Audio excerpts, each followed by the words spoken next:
I never thought a piece of mail could make me physically sick. But the moment I saw the courthouse seal on the envelope, I knew my life was about to be turned upside down. Inside was a petition for child support. Amber, my ex from college, was claiming that I was the father of her 1-year-old son. She alleged I'd abandoned her, denied my responsibilities, and now owed back pay, medical costs, and monthly support. There was just one problem: I hadn't spoken to Amber in over 3 years. And I was certain, absolutely certain, that I couldn't be the father. At first, I thought it was a desperate money grab. But the deeper I dug, the more twisted the truth became. What started as a simple paternity dispute turned into something darker, something disturbing. And by the time the DNA results came back, the real horror began. Let me tell you what really happened. Amber and I met in college during our sophomore year. She was the kind of girl who walked into a room and turned heads. Not because she was loud, but because she had presence, confident, sharp, effortlessly charming. She was studying communications and minoring in psychology. I was majoring in mechanical engineering, the quiet type who spent more time in the lab than at parties. We couldn't have been more different, but something clicked. She made the ordinary feel electric. I grounded her when she spiraled. She introduced me to indie films and rooftop cafes. I introduced her to engine grease and hiking trails. For a while, we made it work. We were young, idealistic, and maybe a little knob. But Amber had a restless streak. She wanted more experiences, more attention, more meaning. After college, I started working as a junior engineer at a firm downtown. Amber, on the other hand, said she needed space to grow. She left the city to travel Thailand, Bali, Morocco, places I only saw on desktop wallpapers. She became one of those people who lived out of a suitcase and curated an Instagram full of cryptic quotes and exotic backdrops. We drifted. Calls turned into texts. Texts turned into silence. Then one day, I saw a photo of her hugging some guy on a beach in Portugal with a caption that said, "Some souls are just meant to find each other." And that was it. No goodbye, no closure. Just a quiet exit. I moved on, focused on my job, bought a motorcycle, took up weekend restoration projects with my uncle, dated occasionally but nothing stuck. Amber became a distant memory. Then, in January 2021, out of nowhere we ran into each other at a mutual friend's engagement party. It was weird, seeing her after so long. She looked calmer, less manicured, more real. We talked, had a few drinks, and ended up spending the night together. It wasn't romantic, it was familiar. And finally, we didn't text afterward. No awkward morning after check-ins. We just moved on. So when I received a legal summons 3 weeks ago with Amber's name on it, accusing me of fathering her child, my stomach flipped. The documents were clear. She was suing for backdated and ongoing child support for a 1-year-old boy named Liam Oliver Lane, born in November 2021. According to her, I was the biological father. She claimed I'd abandoned my responsibilities and owed her nearly 30 zalazin in support and medical costs. The timeline pointed directly to that one night in January. Technically possible, but Amber had never contacted me. No call, no message, no "hey, I'm pregnant," just silence for almost 2 years. Then, out of the blue, a lawsuit. And even more confusing, my name was already on the birth certificate. I hadn't signed anything. How did that even happen? Something felt off. I sat in my car with the court papers in my lap, heart pounding. I wasn't just confused, I was angry and suspicious. That's when I called Leo, my old college roommate. These days, he's a family law attorney, and when he heard Amber's name, he didn't sound surprised. Leo didn't even hesitate. "Send me everything," he said. "Every page, every signature, every date." I scanned the entire packet and forwarded it within the hour. 30 minutes later, he called me back, his tone already sharper and clipped. "She listed your name on the birth certificate," he said. "But I don't see your signature.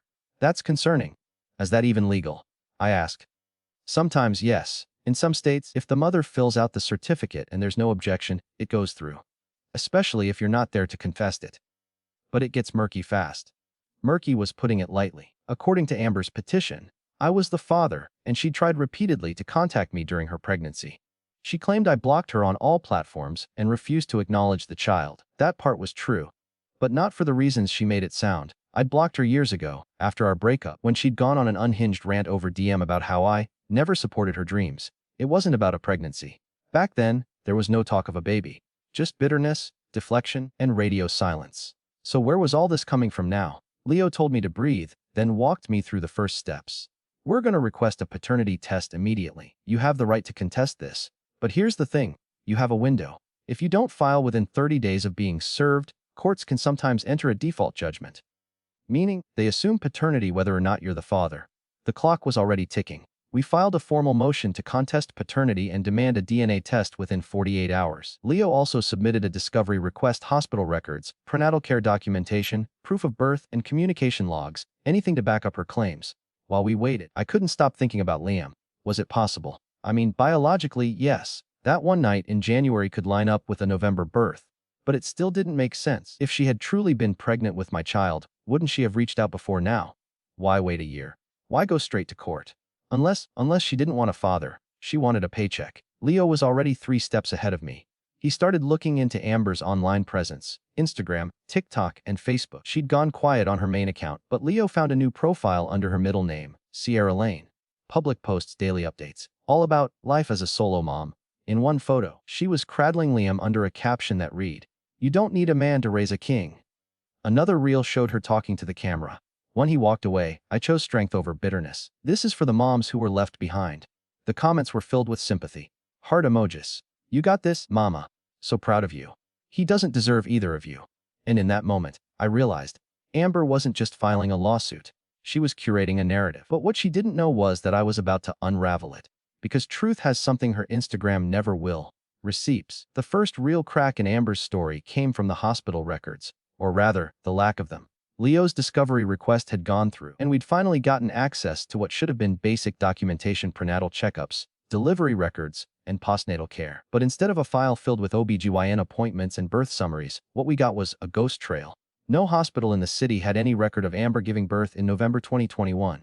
None. There was no insurance claim, no doctor's signature, no intake form, not even an ER wristband scan. It was like Liam had just materialized out of thin air. Leo raised an eyebrow when he saw the report.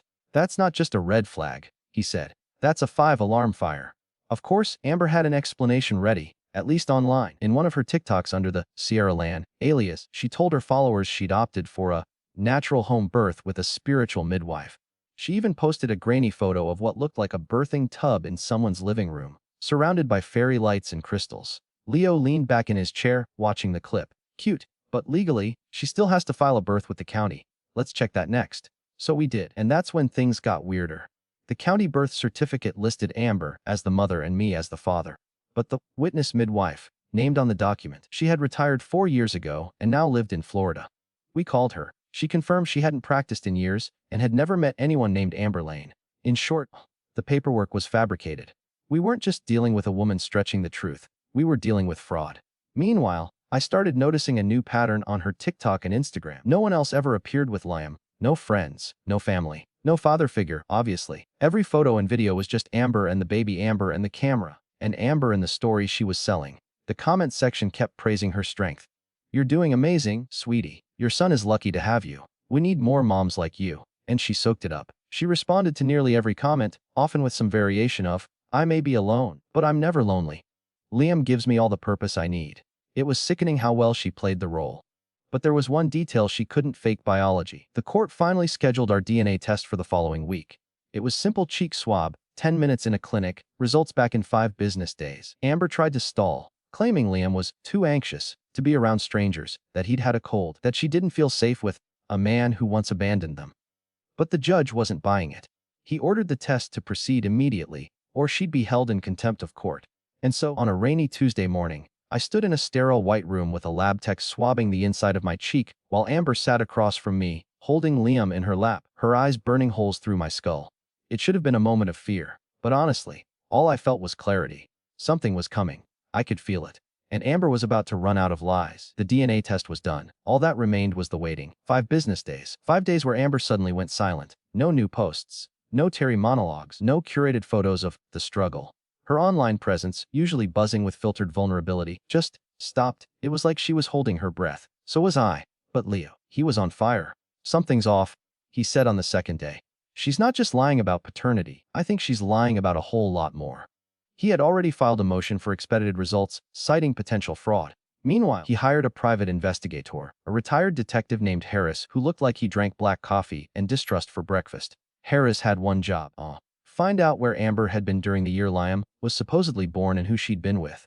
While we waited, I kept looking through her online footprint, and that's when I found something that made my stomach twist. A video. It was posted months earlier, back when she still used her real name online. A storytime reel where she spoke softly into the camera, holding Liam on her lap, narrating a moment that, in hindsight, was a complete fabrication.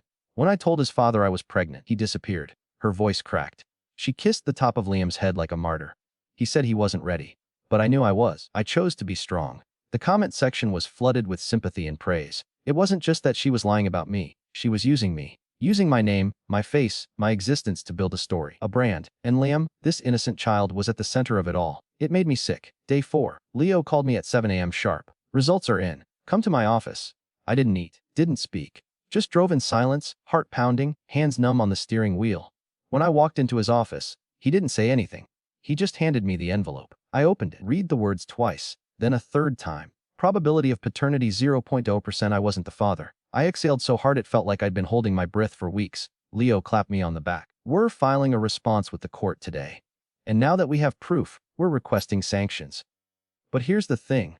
Amber wasn't going to walk away quietly. The same day we submitted the DNA results, she posted a tearful new video. He's denying his own blood, she whispered to the camera. After everything I've been through, he's trying to erase us. She didn't name me directly, of course. But the timing was no coincidence. She even added a link to a GoFundMe to help with legal fees and provide for Liam as I fight this injustice. Within 24 hours, she had raised over $3,000. Leo was livid. This is fraud layered on top of fraud. And the court is going to see it. But that wasn't even the worst part. The worst part was what Harris found the next day. He called me directly. You're going to want to sit down. Harris wasn't the kind of guy to dramatize things. So when he said, you're going to want to sit down, I knew something serious was coming. I found someone, he said. A man named Derek Cole, mid-30s, lives across town, works in IT. He and Amber lived together for about a year. I blinked. Wait, what? When? From April 2021 through at least March 2022. Right around the time Liam was born. That stopped me cold. Amber had claimed to be alone, claimed I had abandoned her. But here she was, living with another man during the same exact period. She said she was pregnant with my child. She told him the same thing she told you. Harris continued. That she was pregnant, that the father ran off, and that she wanted to raise the baby on her own, but needed support. I felt a slow, cold burn creep up my spine. She moved into his apartment. He helped her set up a nursery, paid for everything, prenatal vitamins, furniture, and baby supplies. Even helped her launch a mommy blog. Sound familiar? I clenched my jaw. Did he think he was the father? Yes, until he didn't. According to Derek, things started getting weird after Liam was born. Amber was overly possessive. Wouldn't let him come to doctor visits. Wouldn't let him be added to the birth certificate, said she. Wasn't ready to define the relationship legally. Classic Amber. Eventually, he asked for a paternity test. She flipped. Said he was insulting her, doubting her love, and being controlling. 2 days later, she packed up Liam and disappeared. I sat in stunned silence. She blocked him on everything, Harris added. He hasn't seen the kid since. He's still paying off the credit card bills. Leo, who'd been listening on speaker, spoke up. This isn't just a lie. It's a pattern. She's running the same scam, changing the names.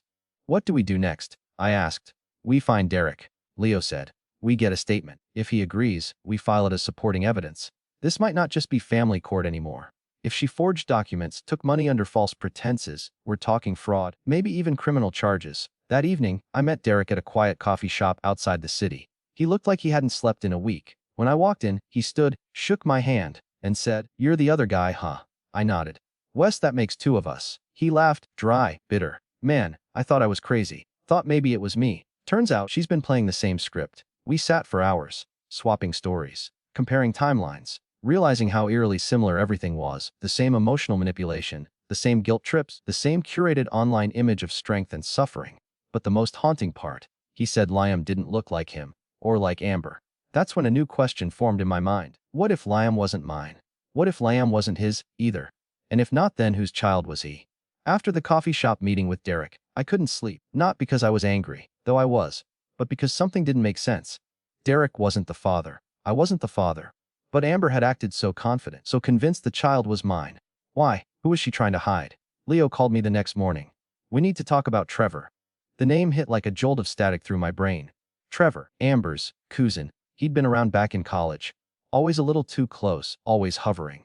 I remembered feeling something off about him, but Amber had shut it down fast. "He's like a brother to me," she once said. "We basically grew up together." Leo pulled up a document on his screen during our call. A family genealogy site. "You're not crazy," he said. They did grow up together. Same town, same last name on their school records. But look closer. He zoomed in. Trevor Morgan. Amber Lane. Different mothers. Same father. I felt my stomach drop. "I'm saying Trevor is not her cousin," Leo said slowly. "He's her half-brother." The room felt like it tilted. Everything I thought I knew about Amber, the curated pain, the confident lies, the lawsuit, collapsed in an instant. Trevor wasn't some sketchy guy she reconnected with. He was family, and he was the father of Liam. Leo rubbed his temples. I've seen some twisted custody cases, but this is different. If we can prove this relationship, and that he is the biological father, we're looking at not just fraud, but something much darker. Does Trevor know? I asked. Harris, our investigator, had already started digging. He's gone dark, Harris said on speaker. Deleted his socials last month. He quit his job 2 weeks ago. Apartment lease ended early. No forwarding address. It was like he vanished. I thought back to the one time I'd seen them together after college. A New Year's party 2019. Amber had brought Trevor as her +1. They stayed close the whole night. Too close. Shared private jokes. Whispered often. And when someone asked if they were dating, Amber laughed too hard and said, "Yo, he's family." Then quickly changed the subject. Now, it all made sense. The fake confidence in the lawsuit. The rush to name me the father. The lies were layered with just enough truth to buy her time. She wasn't trying to win child support. She was trying to hide a truth so disturbing, she'd rather ruin someone else's life than face it. Trevor was gone. Amber was still online, spinning her narrative. And Liam was a child caught in the ugliest lie imaginable. We need a second DNA test, Leo said firmly. Between Liam and Trevor. And if what we suspect is true, we bring this to the judge immediately. On what grounds? Leo didn't flinch. Falsified paternity. Perjury. And depending on the state, incest. I nodded, heart pounding. This wasn't just about my name anymore. It was about justice, for a child born from a secret no one was supposed to uncover. Harris had found one of Trevor's old apartments. The new tenant said Trevor had left behind a box of personal items. Inside it, a used razor, enough for a DNA sample. We ran it quietly, just in case, and the result, 99.98% probability. Trevor Morgan is the biological father. Courtroom 3C was colder than I remembered. Not the temperature, the atmosphere. It was the kind of cold that settles in when everyone knows something is about to go terribly, publicly wrong. Amber walked in with her usual performance, ready posture, messy bun, oversized cardigan, no makeup, like she'd dressed herself straight from a Pinterest board titled, "Tired but Trying Mom." She carried Liam in one arm and a stack of papers in the other, and wore an expression that blended expression with righteous indignation. Trevor wasn't with her. In fact, no one had seen Trevor in weeks. Leo leaned over and whispered, "Just follow my lead. Don't react. No matter what she says." The judge entered, adjusted his glasses and opened the case file. Case number 4762B, Amber Lane versus Redacted. Continuation of paternity dispute. Ms. Lane, you may proceed. Amber stood. Your Honor, she began, her voice already trembling. I come here today as a mother. A mother who has spent the last year raising her child alone while being vilified, gaslit, and harassed by the man who abandoned us. I felt Leo twitch beside me, but he stayed quiet. This man denies responsibility, she continued, even though he was present at the time of conception. He's trying to erase his son from existence. And her voice cracked. I just want what's fair. The judge turned to Leo. Counsel, Leo stood, calm and composed. Your Honor, we've submitted the court-ordered DNA results. They show with 100% certainty that my client is not the biological father of Liam Lane. Accordingly, we request the immediate dismissal of the paternity claim and sanctions for false representation. Amber's jaw tightened, but she didn't back down. The test could be wrong or tampered with. I want a second opinion. Even if we allowed it, the judge said, you would still need to explain why you named this man as the father in the first place. Without evidence. Leo raised a hand. Your Honor, with permission, we would like to present additional findings, evidence that directly identifies the child's biological father. The judge nodded slowly. Proceed. Leo clicked the remote. A screen behind the bench flickered on, displaying a simple family tree. Amber Lane on one side, Trevor Morgan on the other. A single line connected them. Through the same father. Gasps rippled through the courtroom. Leo continued.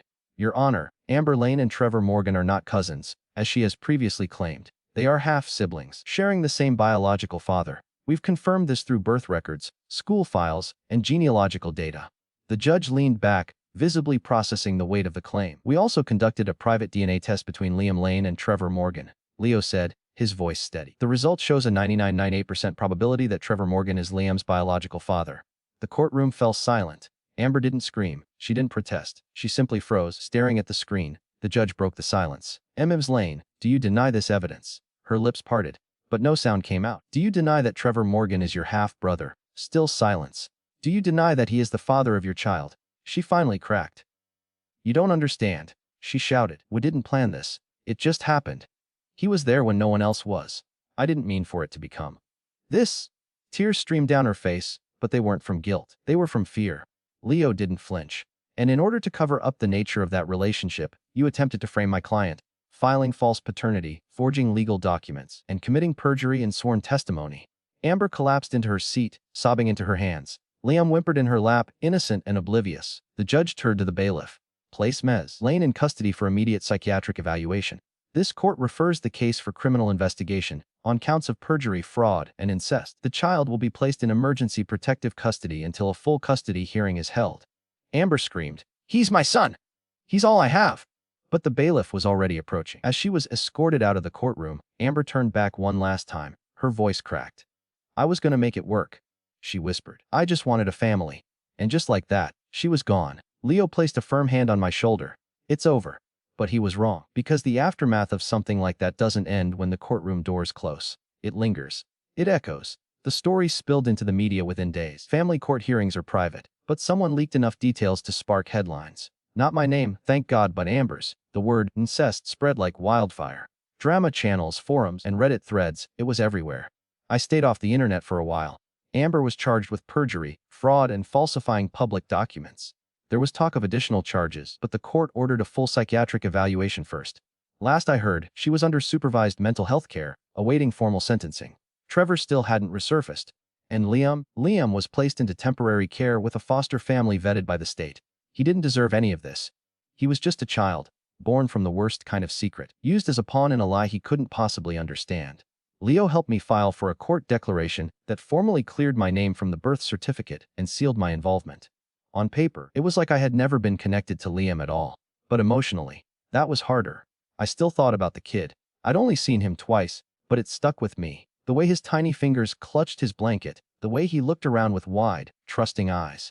I didn't want to be his father, but part of me still hoped he'd find one, a real one. One who wouldn't be hidden behind shame and lies. She tried to rewrite the truth, to erase who the real father was, and replace it with someone easier to explain. But the truth has a way of surfacing. Even when it's ugly. Even when it hurts. In the end, I wasn't her escape plan.